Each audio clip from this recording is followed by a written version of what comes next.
Good morning, everyone. But it's like, Can everyone hear me? you bet. Thank you for coming. Please silence or mute your cell phones.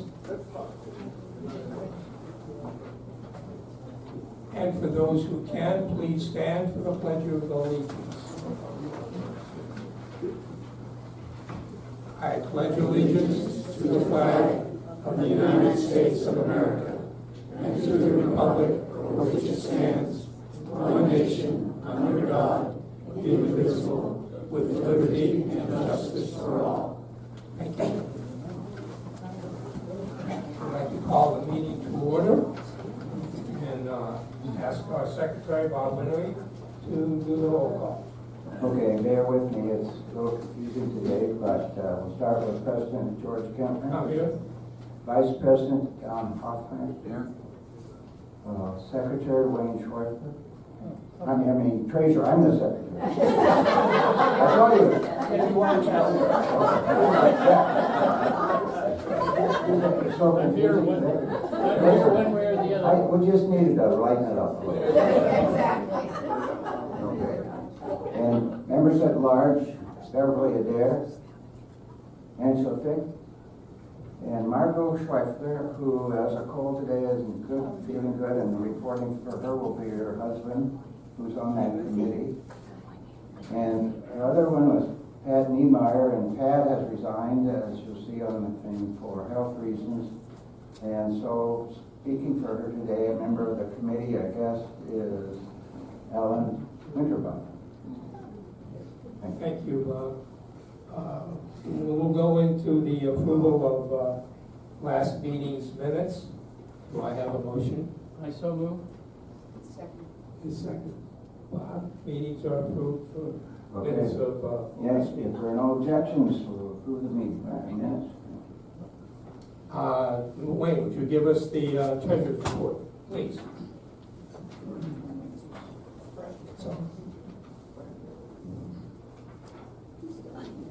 Good morning. Good morning. Treasurer's report, it covers the month of February. We had a beginning balance of $11,521.47, expenses of $67.81, income or donations of $342, leaving the balance at the end of the month is $11,795.66. The scholarship fund had donations amount of $16 from the Cozy Corner Thrift Shop and no disbursements. The holiday gift fund had income of $144 from the Cozy Corner Thrift Shop. The library fund had income of $149 and expenses of $67.81. Happy Hour fund had income of $33 and no expenses. Any questions for that, treasurers? Okay, thank you. I failed to recognize a new resident that is attending her, I think, first resident council meeting. Sandy Lewis, would you please stand up? Sandy?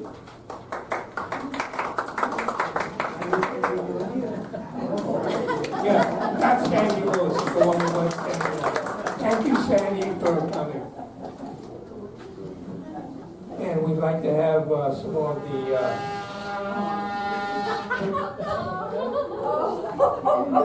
They didn't want me to talk. Don, could you see what they're doing and ask them maybe to leave? We'll stall a little bit.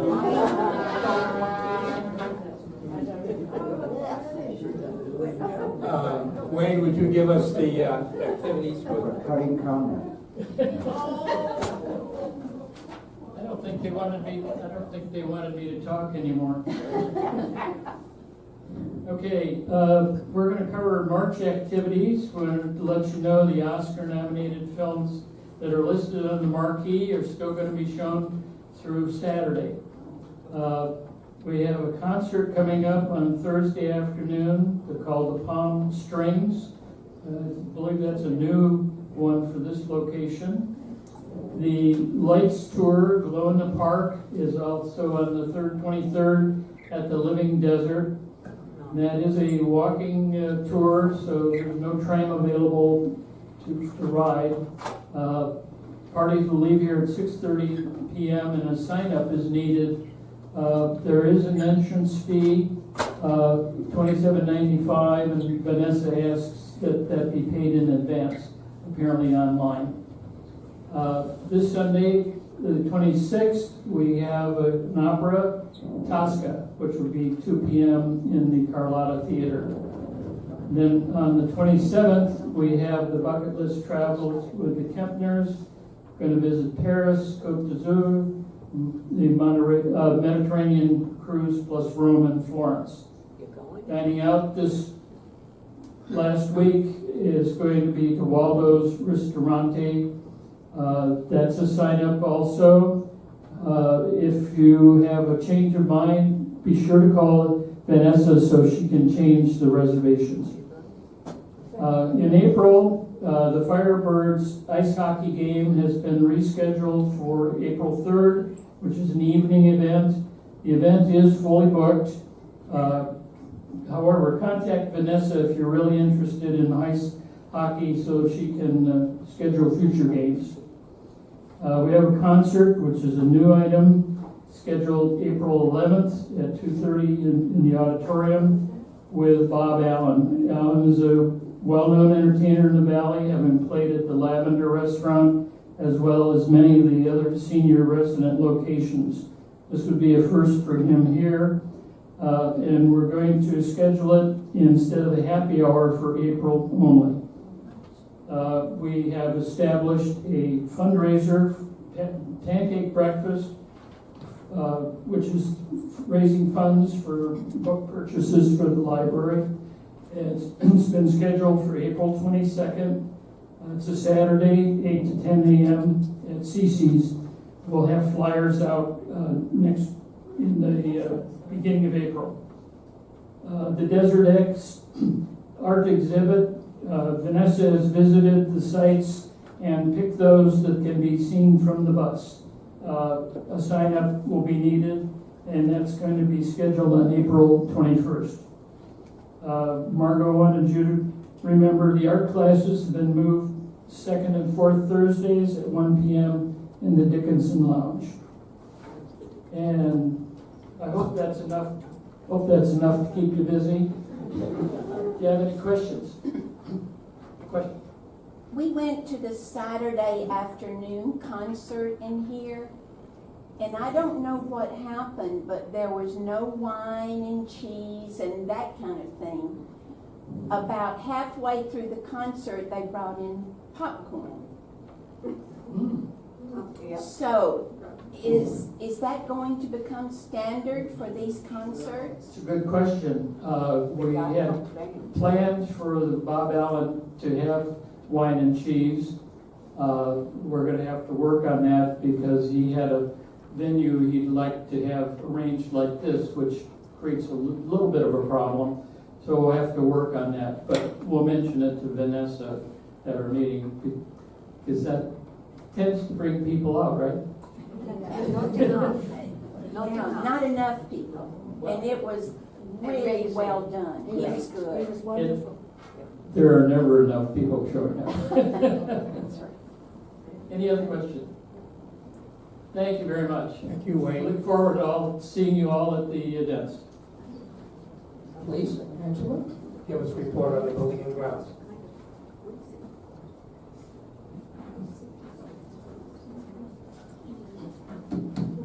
At the Building and Grounds Committee last week, Nestor attended, and he reported on having given attention to several items, including the pool shower, patio screens, overspraying of sprinklers and lights, etc. He is discussing plans for the 600 Casita courtyard to replace plants and trees and alleviate the erosion, and he's talking about that with Blue Agave. He's had meetings with them. The rose gardens have been given the winter pruning, so they are cut back, but that's the winter procedure. And new bark is going to be added, and Nestor mentioned that a few new gardeners have been employed, which should help with that area. Matters that are involving any new costs are on hold for the new management. But at least we have a list of suggestion items and plans that are ready for consideration when we can talk with them. You may receive more specific information about that at the FYI meeting, which is tomorrow morning. So hope you can attend that. And a continue reminder that anytime you see any issues that need to be discussed, please report it to the front desk. And if it's not attended to in an appropriate time, contact them again. Question. The FYI meeting, was that managed, written on the paper that we got? Yes. Yes, it's in. The question is, was the FYI meeting in the activities calendar? Yes, it is. It is scheduled always for the fourth Wednesday of the month. And it will be At what tomorrow. time? 10:30, right here in the auditorium. Any other questions about building and grounds? Thank you. I'm going to ask Alan Winterbottom to come forward and give us a synopsis of the dining services meeting that was held at the beginning of the month. As Bob has already stated, Pat Niemeyer has had to resign from the council. She was and did an excellent job with the dining services group. We'll miss her, but because of health reasons, she's had to resign. Alan is on that committee and will give us a synopsis of what went on during the last meeting. Alan? Thank you.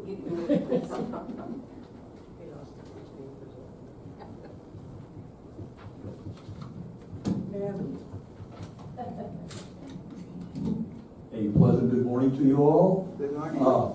Our last meeting was pretty much on the quiet side, on the basis that we're waiting for the new management to come in and provide us with the various tools that we need to continue operating. So there wasn't much of a meeting last time. But while I'm on the floor, let me thank very much Pat Niemeyer for the 2.5 years she gave as chair of the committee. This during the COVID and such, it was obviously a challenging time to get food to us from time to time, but she did a marvelous job. And at the same time, let me thank those of you that have volunteered to come down and do work in the food area.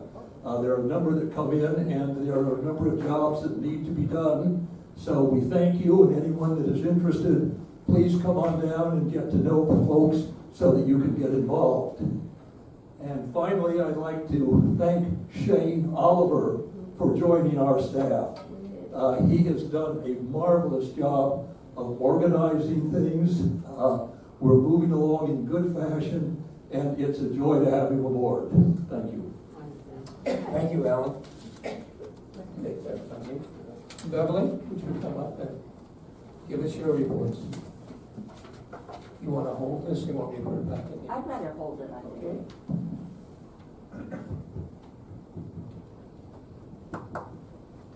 Good morning. Good morning. Okay, wellness. Helen Kim, as you all know, is Director of Wellness for Independent Living.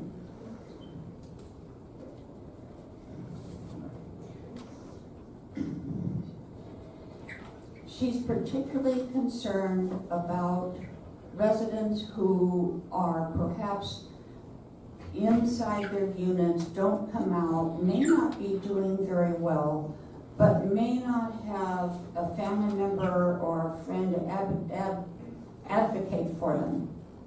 So if you know of a neighbor or a friend who you just think just might not be doing as well as he or she should, would you let wellness know? Because they can very easily do an assessment.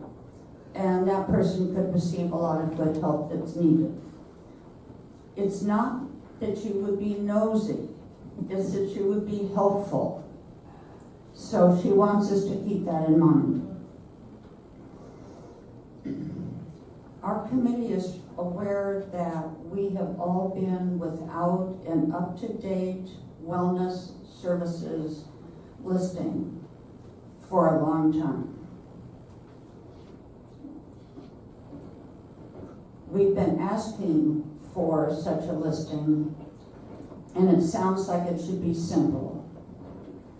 But again, we seem to be in a holding pattern, and it will not be forthcoming until we go into new management.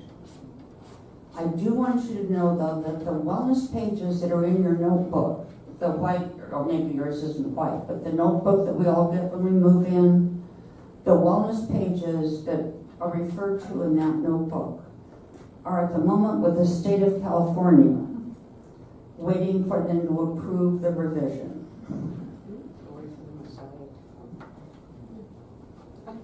As of April 1st,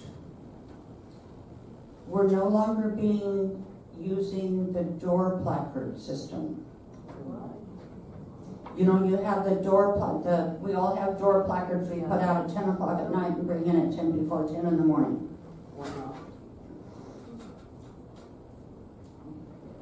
In our bathrooms, there's a pull chain. And at the top of the device, there's a mounted on your wall is a place that has a button, an arrow that you click on, you push on. That calls wellness. The new idea is that at the end of every day and at the beginning of every day, we're going to be asked to click on that button, and it will tell the wellness department that we're okay, we're alive and well. We're going to be hearing more about this, and I'm sure you'll hear tomorrow at FYI, but it will mean that the wellness people don't need to canvass the property, which is not done as efficiently as it could be anyway.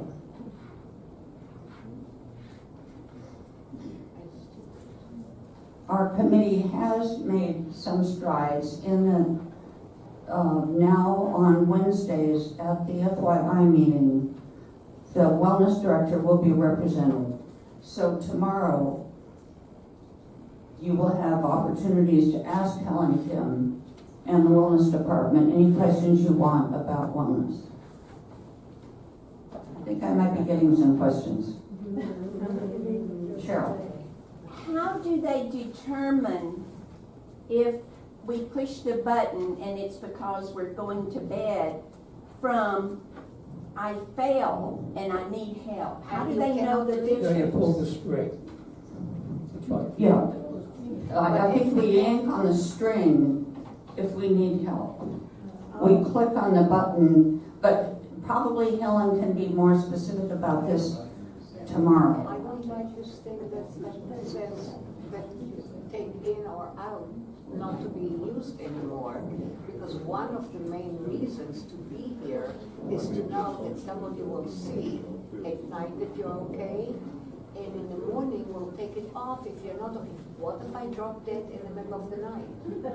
I cannot reach.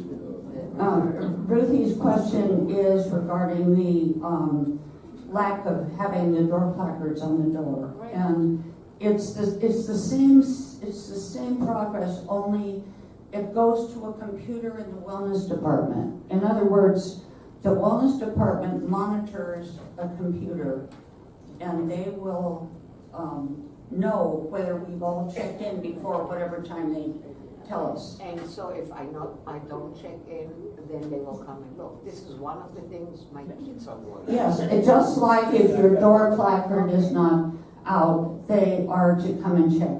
But that's been a little intermittent, unfortunately. Yeah, I know, I saw. Okay. Save those questions for a while. Yeah, because I think that's. that'll be the people who can answer. This is just a heads up, you all, it's coming, and actually, I think it's gonna be good. Oh, by the way, the wellness department does the monitoring, but the maintenance department does the, make sure that our equipment is working. But it'll be on the agenda, I'm sure, for tomorrow. At the first one that was here, that was not on the door, now nobody's talking. Okay, most of you who have been here for a while know that every spring we raise money from the residents to go into the scholarship fund to help the associates working here with their school expenses. We have had a number of associates who both work at the Carlotta and who are going to school at the same time. Last year, because of your generosity and because of money in the fund already, we gave $11,500 to the scholarship recipients, and it helped a great deal with their education. We narrowed down the fund to $6,000 purposely. We didn't want to have that much money just sitting in a fund. But we need perhaps twice that in order to help this year's applicants. We have no idea ever how many we're going to have until about the 1st of July. But I will say we have 2 as of now. So that's a good sign.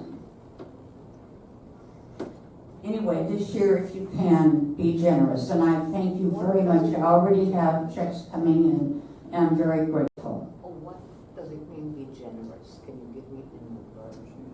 It's, you know, Ruthie, it's just really up to what a person would like to do. Since I've been scholarship chairman, I've gotten a check for $1,000. I've gotten a check for $10. Okay, I just wanted to know. And so it's just whatever you would like to do. Right. As a reminder also, all year long, we have people that give money for the scholarship fund, either in honor of a friend or in memory of a friend or loved one. And if you do that, the family always receives a note saying that a gift has been given in the honor or in memory of that person. Jeannie, you had a question? Can an applicant apply every year, or is it just a one-time? They can apply every year. Applicants can, because you've applied once, that does not prevent you from applying again. Roger? Just a reminder, everyone has received in their box a letter that tells you exactly how to write your donation and where to turn it in. So check your box. If you haven't picked up that letter, everyone at the Carlotta got a letter about a week ago Yeah. regarding the fund. Yeah, there are still a lot of our appeal letters in your mailboxes. Probably you're not the people that refers to, because you probably picked them up, but there are a number of people who haven't. Thank you, Roger. You want to repeat that? The donation letters, donation request letters from the scholarship committee are in everybody's mailboxes. So if you haven't received yours, for goodness sakes, let me know, because we want to be sure everybody gets one. But there are a number of people that haven't picked them up yet. Jan, you had a question? Yes, so $11,000 is in the fund, and there are only 2 recipients. Is that split between 2 of them? We have 11,000. Say that again. Is it split between, let's just say there's 2 recipients. The only 2. You're wondering how we apportion the money? Correct. We give it out on, we never dwindle the fund down to nothing. We always want to have some left in the fund. What we do think we can spend, we do, and it's based very much, each year's committee looks at the background of the applicants, and it's based on how long they've been at the Carlotta, whether they're here full-time or part-time, their work experience at the Carlotta, and they do not look at the same thing. Does that answer your question? But you expect there'll be more than two, don't you, Beverly? The question is, do you expect more than two people? 5 less. Well, we've had a minimum of 5 every year that I've been involved. And one year we had, we had 11 applicants, and then it was narrowed down. They would drop out for one reason or another. But we've given between 5 and 8 scholarships every year for the last 4 years. Is that $1,000 a piece? Is that $1,000 a piece is the question? The amount that it is determined is based on their longevity here at the Carlotta and whether they work part-time or full-time, and they do not all get the same amount. I have a question, Deb. Is the committee ever able to get a follow-up on how the money was used and what became? Yes, and in the past, we've sent in the last year, I think it was, as we awarded the prizes in August, we had a couple of testimonials, or several, from applicants. One had used it to buy a computer, another had used it for other school expenses. They can use the money however they wish. We just want to make their life easier by helping them have a little extra. Question? Hold on, March, hold on. Tell them how the check is made out. the check should be made out to resident council with scholarship in the memo line. Make the check And the out, checks, make the check out to the resident council, and in the memo line, put scholarship fund. and the check can be turned into the front desk. The front desk has an envelope that they keep for any checks that you happen to give to the front desk that are marked scholarship. It'll go into the envelope, and I pick them up regularly at the front desk. Or they can put in my mailbox in the casitas. Yes, Helen? What happens if they leave shortly after receiving the money? How do you, And that's exactly thank you. what happened last year with a couple. And we had a special meeting actually of the scholarship committee and determined that they had still done a good job for the Carlotta. They were both, one was going to school full-time, one was leaving for another reason, and we decided they were worthy, and we gave the money to them. Thank you. Okay, George? Bev, Yes. have you ever had an applicant not cash the check? Yes. Where's mine? Yeah, we did. We had an applicant a couple of years ago that was awarded a check, and he left about the same time, and I think we wondered whether he maybe just didn't think he deserved it, but we did. Any other questions? Thank you, thank you. We've talked about Pat Niemeyer having to have resigned from the council. We're now going to ask the council for a motion to talk about Alan Winterbottom coming on to the council and fulfilling Pat Niemeyer's duties for the year. So moved.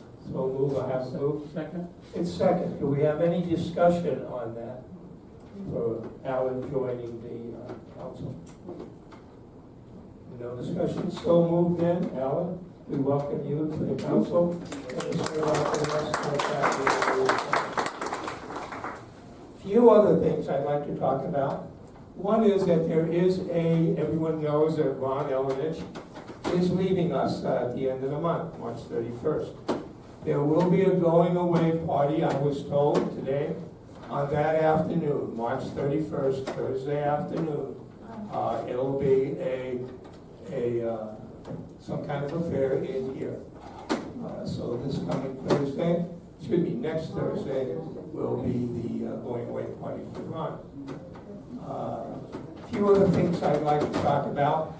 One of them is, as you recall, the annual meeting that was held, they told us that the raise or the increase that year would be 8%. It so works out to those of you who have checked your invoices that in some cases it wound up being 8.3%. So just want to make you all aware of that fact, that it was not 8%, it was 8.3 to most of us. Maybe they don't. I'm sorry? They maybe not know how to count, or they need the calculator. Those of you who have looked at it and gotten back to me, I've just found that many of us, including most of us here on the dais, was also raised at 8.3%. Another thing that we're all looking forward to is most of us on the council feel that with Oakmont taking over the Oakmont Management Group, that we have a great opportunity. Many of us have not been very happy with the Watermark Management Group from Tucson in the past. We haven't really felt or seen them at all to view with their own eyes what has been going on here through the years. So we feel that we have this opportunity now, although the proof is in the pudding. Oakmont is going to have to prove that they can at least do as good of a job as Watermark did, and hopefully maybe a better one. So we're all looking forward to them taking over. We'll see what happens when that occurs. Any other questions? Any other things you'd like to talk about? We're here to hopefully answer some of them. Yes? Oakmont stated there would be more meetings before May the 1st. Do you know I the dates? don't know about. I remember them saying that, but so far I haven't heard of any meetings being scheduled. Yes, Bill? Will Watermark have any interest at all after this transition goes through? Well, say that again. Will Watermark have any interest at all in our complex here when Oakmont takes over? The question is, will Watermark have any interest in this community after May 1st? I really can't answer that. I don't think so. Remember this, the ownership is not changing. That's Welltower. Welltower has just switched management companies for 2 facilities. The fountains in Dana Point and the fountains at the Colada. It has nothing to do with anything else. So we really have the same ownership. The only thing that's changing is the management group. And who controls the purse strings are the same people who control the purse strings right now under Watermark or over Watermark. So I doubt we'll hear much about Watermark after this, May 1st. Any other questions? Remains to be seen. I think it's a great opportunity. I hope it all works out in our favor. I think we're due to get some of the things that we maybe haven't gotten in the past, at least 5.5 years that my wife and I have been here. Yes, ma'am. If Ron is leaving on the 31st of this month, who will be the CEO here, who will be in charge for the month? Watermark will still be in charge during the month of April. If you're asking me who will be in charge here, I do not know. Maybe they'll tell us that tomorrow, but I don't know right now. Yes, Bill? During the Oakmont presentation, they indicated they were going to be on site a lot and we would see them around. I wonder if have they made any overtures to the resident council to seek your advice or Not yet. guidance or anything? Not yet. However, there were about 10 to 12 of them Yeah. roaming Dispute. the property, and the person who is manager of mergers and acquisitions, she did recognize me and she did wave at me. Me too.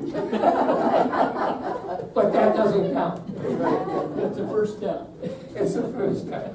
But we hope so. We hope that they question. I also feel when I was asked that about some comments by them, I said, you're going to have to make that decision and see for yourself what's going on, how the people perform in their positions. It's not a case of us, tattling on anyone. It's your baby now. You need to make those inquiries. You need to make those decisions yourself.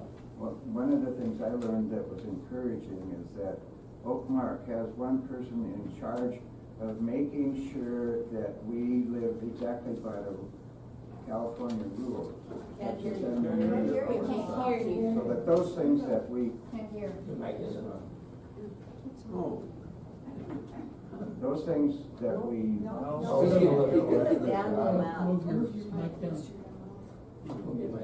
What Bob is Okay, saying. now, I think the third Good, time. now you're okay.